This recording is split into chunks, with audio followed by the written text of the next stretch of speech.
Salam alaikum, chers étudiants des sections SMPC. Aujourd'hui, nous allons continuer à donner les solutions des exercices de travaux dirigés. Et on a maintenant entre nos mains la série numéro 2, l'exercice numéro 1, où l'on vous demande de donner les ensembles des définitions de quelques fonctions. Vous voyez donc ici les fonctions que nous avons, des fonctions très simples. Alors commençons en premier lieu par cette fonction 1 sur log de x plus 1. Nous allons voir la solution. Alors cette fonction, c'est l'inverse de 1 sur logarithme de x plus 1. Bon, qu'est-ce qui peut nous empêcher de définir cette fonction? L'inversion par un nombre, il faut que ce nombre soit non nul, donc log de x plus 1 soit non nul. Mais d'abord, le logarithme est défini pour des fonctions strictement positives. Donc d'abord, x plus 1 strictement positif. Et pour que ce logarithme ne s'annule pas, il faut que x plus 1 soit différent de 1. Voilà donc les deux conditions que nous avons, et entre les deux. Alors ça se traduit par x supérieur à moins 1, et ceci, c'est équivalent à x différent de 0. Voilà. Donc, il faut donc x supérieur à moins 1 strictement, et éviter le 0, ce qui donne l'ensemble de définitions, moins 1, 0, 0 plus l'infini. Alors, d'abord, on dit l'ensemble de définitions par le domaine de définition, parce que dans R, un domaine, et ça, c'est pas dans votre programme, un domaine, c'est un ensemble bien précis, et dans R, les domaines sont les intervalles, évidemment. Alors donc, on dit plutôt un ensemble de définitions. Alors, l'exemple numéro 2, c'est ça. F de x égale logarithme de x2 moins 3x plus 2 sur x plus 1. Toujours pour vouloir définir une fonction, se poser toujours la question, qu'est-ce qui m'empêche à écrire cette écriture-là, logarithme de x2 moins 3x plus 2 sur x plus 1.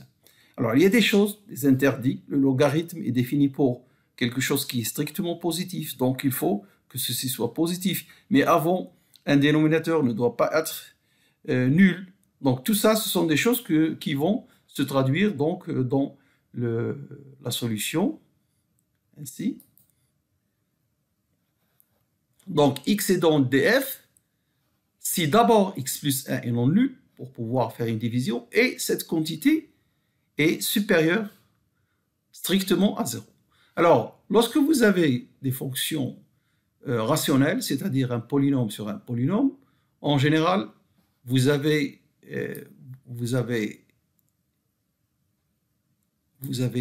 étudié, même dans le secondaire, c'est-à-dire dans la phase lycée, peut-être même au collège, comment on étudie le signe d'une fraction rationnelle. Alors, je vais peut-être vous rappeler un petit peu. Donc, voilà. Cette fonction, donc df, c'est l'ensemble des x tels que x plus 1 est différent de 0. Et cette fraction strictement supérieure à 0, voilà comment vous avez fait. Vous avez appris à faire un tableau de signes. Alors, x plus 1, qu'est-ce qu'il annule? C'est 0.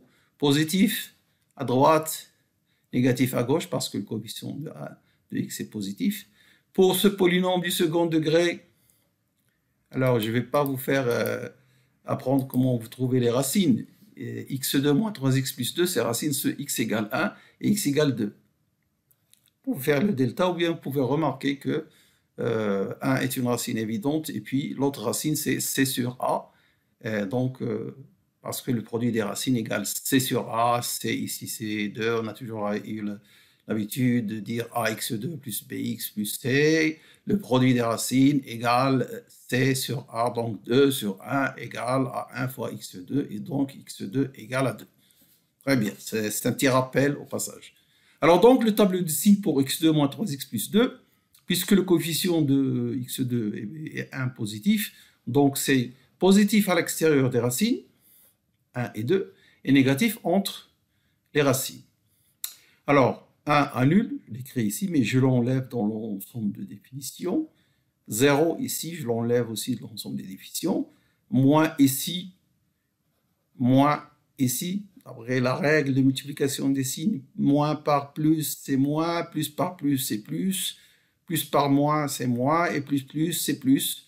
Donc nous avons la partie où c'est positif strictement, ici c'est pas défini puisque moins 1 est le dénominateur, donc où c'est strictement positif, c'est entre moins 1 ouvert, et 2 plus l'infini ouvert, ce qui donne l'ensemble des définitions, moins 1, union 2 plus l'infini. C'est une réunion d'intervalles. Voilà. Donc, on revient à notre solution. Voilà ce que nous avons trouvé pour cet ensemble de définition de cette fonction. Vous voyez. Hein. La troisième fonction, c'est f de x égale x1 moins racine de 1 moins x. Alors ici, ce qui m'empêche d'écrire cette fonction, il y a deux choses. D'abord, 1 moins x doit être positif ou nul, et le dénominateur non nul, ce qui veut dire racine de 1 moins x est différent de 1. D'accord? Donc ceci nous donne x inférieur à 1 et entre les deux. Attention, il ne faut pas mettre ou, c'est et. Les deux conditions doivent être réalisées. Et ici, avec x inférieur à 1, 1 moins x est positif. Alors, ceci est équivalent à 1 moins x différent de 1, c'est-à-dire moins x différent de 0, c'est ce qui veut dire x différent de 0. On peut voir plus clair ici. Racine de 1 moins x différent de 1, x, on a dit qu'il est inférieur à 1, donc ça veut dire, en élevant au carré 1 moins x différent de 1, ça veut dire moins x différent de 0, ce qui veut dire x différent de 0. Donc alors, pour cette... ici, donc ceci se traduit par x inférieur à 1 et ceci se traduit par x différent de 0. Qu'est-ce qu'on a? Tous les x inférieurs à 1 excepté 0, ce qui donne moins l'infini 0, donc n'est pas inclus le 0, union 0 ouvert vers 1, 1 qui est inclus à cause d'une inégalité large ici. Ce n'est pas une inégalité stricte. Donc voilà l'ensemble des définitions de cette fonction numéro 2.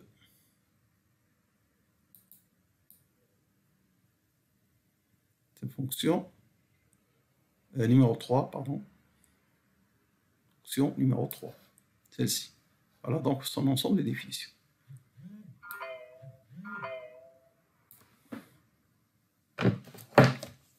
Alors nous allons continuer avec le troisième exemple, le quatrième, logarithme de x plus racine de 1 plus x2. Alors, pour définir cette fonction, il faut que la parenthèse soit positive. Alors, cette parenthèse est en fait toujours positive, parce que quel que soit x appartenant à R, le racine de 1 moins x2 est supérieur à racine de x2. Racine de 1 plus x2, pas très clair, bon, on va peut-être voir plus clair ici. Donc, racine de 1 plus x2 est supérieur strictement à racine de x2. Supérieur strictement à racine de x2. Laquelle égale à valeur absolue de x. Valeur absolue de x est supérieure ou égale à moins x. Pourquoi? Parce que valeur absolue de x, comme vous le savez, c'est le maximum de x et de moins x. Il est supérieur à moins x. Donc, qu'est-ce que vous obtenez ici? Racine de 1 plus x2 est supérieure à moins x, strictement à cause de ça. Ce qui nous donne racine de 1 plus x2, en faisant moins x de l'autre côté, plus x supérieur à 0. Quel que soit x appartenant à R. Quel que soit x appartenant à R. Voilà. Ça, c'est 2. Excuse, là. Ça, c'est 2. Je répète, racine de 1 plus x2 est supérieure strictement à racine de x2, parce que 1 plus x2 est supérieur à x2. Racine de x2, c'est valeur absolue de x, qui est supérieure à moins x, évidemment. Vous faites passer le moins x de ce côté-là, et vous aurez racine de 1 plus x2 plus moins x supérieur strictement à 0. Voilà.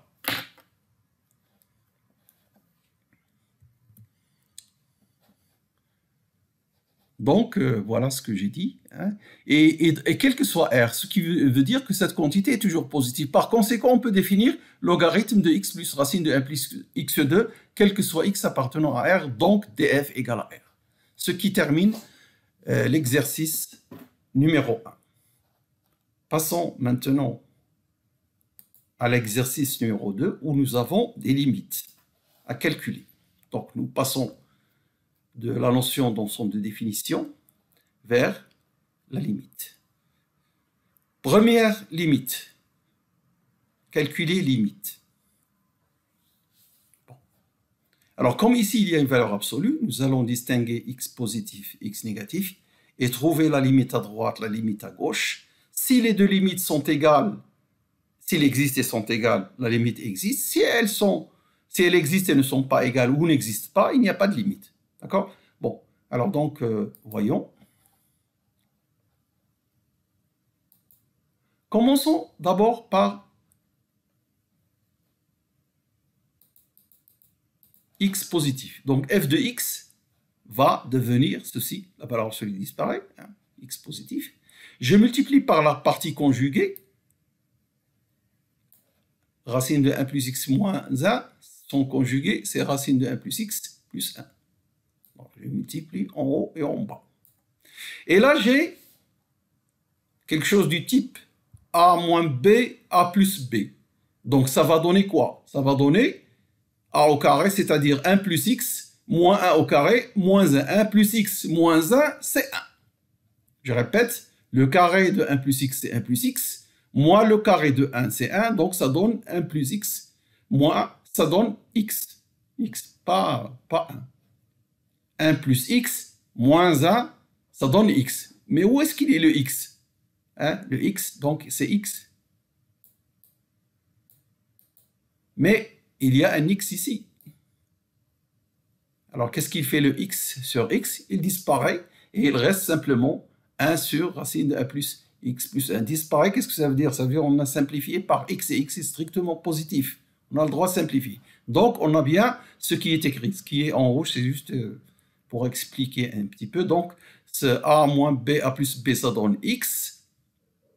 X et x sur x s'élimine. Et donc on a ça. D'accord? Ah, donc c'est plus net. Hein? La partie conjuguée. Pourquoi on fait ça? Parce que là, si on remplace x par 0, on trouve 0 sur 0. C'est une forme indéterminée. Et parmi les outils pour lever l'indétermination, quand c'est possible, on peut multiplier par une partie conjuguée pour résoudre le problème. Là, on a une fonction, lorsque x tend vers 0 plus, on remplace juste x par 0, on trouve 1 sur racine de 1 plus 1, c'est-à-dire 1 sur 2. Voilà, la limite à droite est égale 1,5. Pour la limite à gauche, en fait, c'est le même travail que nous allons faire, simplement, valeur absolue de x sera moins x. Et donc, ici, moins x, après simplification, il y aura moins 1. Tout simplement. De la même manière, donc, je multiplie par la partie conjuguée. A plus b, a moins b fois a plus b, ça donne donc 1 plus x moins 1 égale à x. Mais comme il y a un moins 1, c'est moins x sur ce... pardon, il y a en fait x et ici moins x. Quand vous simplifiez, il reste un moins, que vous le mettiez en bas ou en haut, il reste un moins. On a donc moins 1 sur racine de 1 plus x plus 1. Et ceci, quand x tend vers 0, c'est moins 1,5. Alors, on constate donc que cette fonction admet une limite à droite 1,5, une limite à gauche moins 1,5. Donc, elle n'a pas de limite. On ne peut pas dire limite de f de x quand x tend vers 0 égale quelque chose. Ça n'existe pas ici. Il y a des limites à droite, et limite à droite et limite à gauche, mais il n'y a pas de limite. Alors ici, l'énoncé pour le troisième cas, Ou plutôt, c'est le deuxième cas. Ah, voyons dans l'énoncé, qu'est-ce que c'est? Le deuxième cas. D'accord? Limite de cosinus x moins cosinus a sur x moins a. Il n'y a pas ce n là. Hein, il n'y a pas de n. Je vais corriger ici. Donc, tout simplement à calculer cette limite. Mais ici, on a quelque chose du type f de x moins f de a sur x moins a. On a appris que ceci tend vers la dérivée de cosinus, qui est une fonction dérivable sur R. Donc, ceci, c'est la dérivée au point A. Et la dérivée de cosinus, c'est moins sinus. Et donc, c'est moins sinus A. Voilà. Très simple. Voilà. Pour la limite numéro 3, cette limite de x sinus de x plus 1 sur x2 plus 3, quand x tend vers plus l'infini. Rappelez-vous donc, x tend vers plus l'infini. Voyons. X tend vers plus l'infini.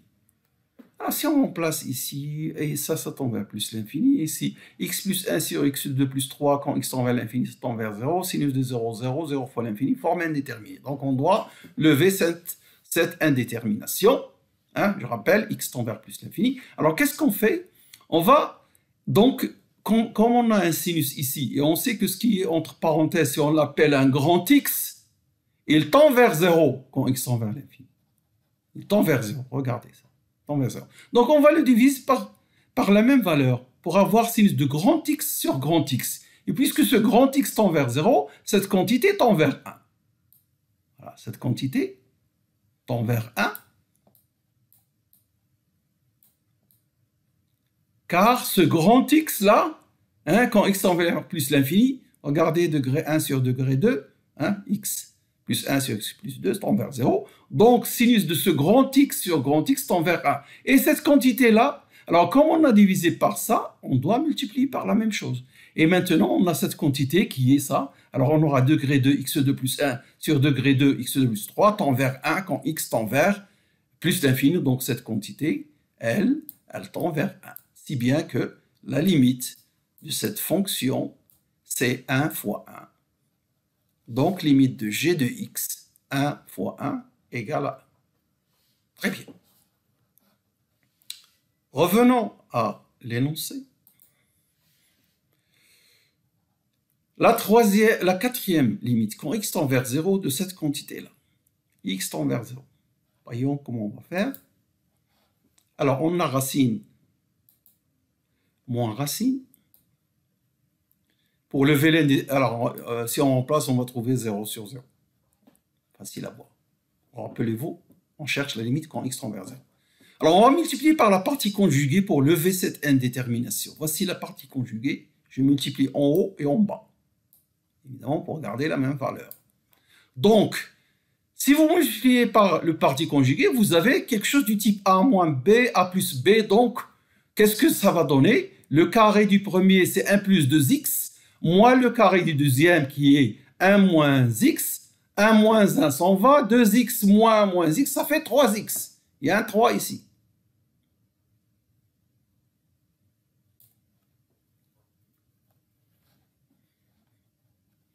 Allez, ici c'est 3. On a oublié de mettre le 3 ici. 3x. Dans l'énoncé, c'est 3. Et justement, dans votre énoncé, vous avez 3. Moi, je ne sais pas, est-ce que dans l'énoncé initial, j'ai le 3, je vais voir. Dans l'énoncé initial, oui, il y a bien le 3. Donc, voici l'énoncé. Hein? Alors, si dans le corrigé, on n'a pas mis le 3, c'est juste ce passage où je n'ai pas mis le 3. Donc, ici, le 3, il existe. Hein? J'ai oublié d'écrire. Alors, on a dit que le produit A moins B, A plus B, si vous voulez, ça donne 3x. Le 3 sur 3 se simplifie. Et il va rester x sur sinus x.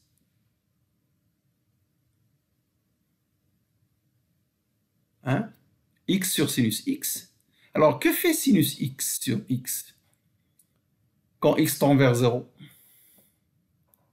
Sinus x sur x.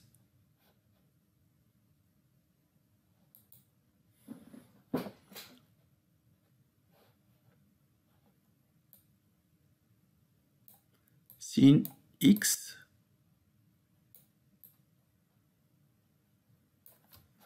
sur x tend vers 1 lorsque x tend vers 0. X tend vers 0, sinus x sur x tend vers 1. Donc, son inverse, x sur sinus x, tend vers 1 également. Voilà.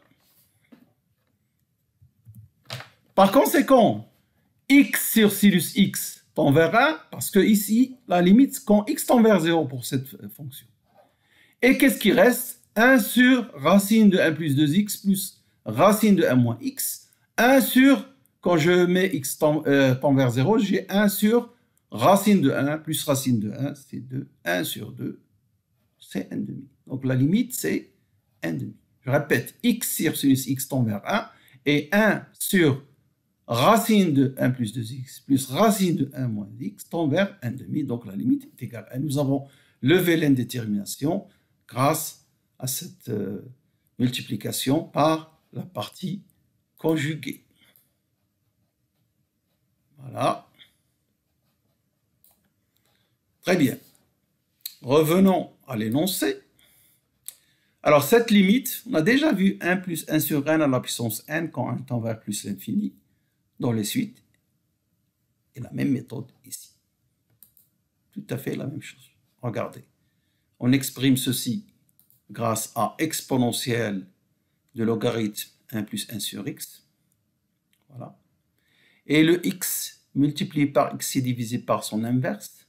Lorsque x tend vers plus l'infini, puisqu'on cherche en plus l'infini. 1 sur x, qu'est-ce qu'il fait? Il tend vers 0. Donc on a quelque chose ici, hein, ce quelque chose-là que vous voyez ici, l'exposant de l'exponentielle, c'est du type log de 1 plus grand x sur grand x. En posant grand x égale 1 sur x. Il tend vers 0, et on sait que limite de 1 plus grand x sur grand x tend vers 1 si grand x tend vers 0. Ici, petit x tend vers l'infini, le 1 sur x qui joue le rôle de grand x tend vers 0, et donc ceci tend vers 1. Donc on a ici l'exponentielle de 1, l'exponentielle étant une fonction continue, elle tend vers l'exponentielle de la limite de ce qui est entouré en rouge ici, donc et la limite c'est 1, donc exponentielle de 1 égale e, le nombre népérien e.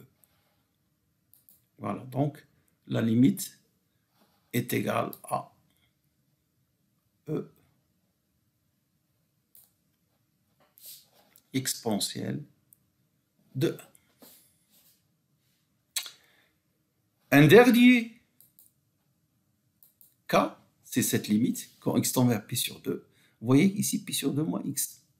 On peut, les limites, quand on a une limite quand x tend vers 0, c'est souvent plus facile. Donc ici, on peut faire un petit changement de variable pi sur 2 moins x pour avoir, on peut l'appeler t, on aura t au carré. Mais il faut transformer aussi. On aura donc sinus de pi sur 2 moins x ici. Alors, regardons la solution rapidement.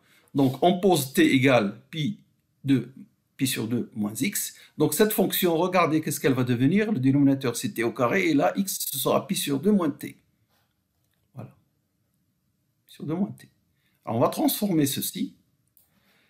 Sinus de pi sur 2 moins t, t et pi sur 2 moins t sont des angles complémentaires. Donc, le sinus de l'un et le cosinus de l'autre. Par conséquent, ceci est égal à cosinus de t. Et on a donc la limite. Alors, quand x tend vers pi sur 2, t tend vers 0. Regardez, parce qu'elle tend vers pi sur 2 moins pi sur 2. Et donc, la limite de h de x devient la limite de cette fonction de t quand t tend vers 0. Cette limite, peut-être vous la connaissez, est égale à 1,5. Si vous ne la connaissez pas, vous connaissez la limite. Alors, ce que vous connaissez, c'est ça. Ça, vous le connaissez, on vient de le rappeler tout à l'heure. Mais alors, cette formule trigonométrique, c'est quelque chose qu'il faut peut-être retenir. Moi, je la retiens, mais sinon, il faudra peut-être chercher dans vos tables des formules. Donc, c'est 1 moins cosinus t égale 2 sinus au carré de t sur 2. Et donc, 1 moins cosinus t sur t au carré s'écrit donc, je remplace le numérateur par sa valeur sinus au carré t sur 2, et j'écris ceci, hein, j'emprunte un 1 sur 2 ici, ce qui crée au carré 1 sur 4, je multiplie par 4 pour avoir la même quantité, hein, donc sinus t sur 2 sur t sur 2 au carré, 2 sur 4, c'est 1,5. Et cette quantité, quand tend vers 0, t sur 2 également tend vers 0, donc elle tend vers 1. Donc, si bien que cette parenthèse tend vers 1, et il reste comme limite 2 sur 4 égale 1,5. Donc, ça tend vers 1,5, cette quantité, quand t tend vers 0. Alors, je vous rappelle cette quantité. Il y a aussi 1 plus cosinus t qui est 2 cosinus a au carré de t sur 2, des formules très utiles pour vous qui, donc, des sections qui font de la physique. Il faut bien retenir ces formules-là. Et voilà, nous avons terminé les 2 exercices d'aujourd'hui. Alors, nous allons arrêter cette solution-là et on continuera donc les exercices prochainement. Merci de votre attention et au revoir.